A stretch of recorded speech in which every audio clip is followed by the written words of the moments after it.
50 জন মানুষ আমল করে যে পরিমাণ সওয়াব পাবে, ওই সময় এই রকম প্রতিকূল পরিবেশে যিনি নিজের ঈমানকে, নিজের আইডেন্টিটিকে, নিজের আমলকে, নিজের মুসলমানিত্বকে যে ব্যক্তি বুলন্দ করে রাখবে, উঁচু করে রাখবে, ধরে রাখতে পারবে, আল্লাহ তাআলা তাকে 50 জন মানুষের আমলের সমপরিমাণ সওয়াব তাকে দান করবেন।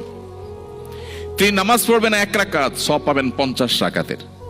তিনি রোজা রাখবেন 1টা, সওয়াব পাবেন 50টার। তিনি হজ করবেন 1টা, সওয়াব পাবেন 50টার। সাহাবীরা অবাক হয়ে গেলেন নবীজির এই কথা শুনে।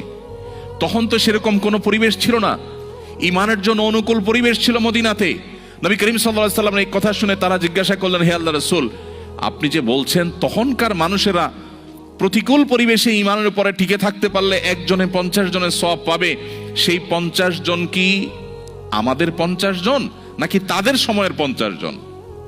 নবীজি তখন বলেছেন, আরে না, তাদের সময়ের না, তোমাদের মতো 50 জনের সওয়াব তারা পাবে। আল্লাহু আকবার। সাহাবায়ে কেরামের যে মর্যাদা, সেটা নতুন করে বলার অপেক্ষা রাখে না। কিন্তু প্রতিকূল পরিবেশে নিজের ঈমানকে, মুসলিম আইডেন্টিটিকে যদি কেউ উঁচু করে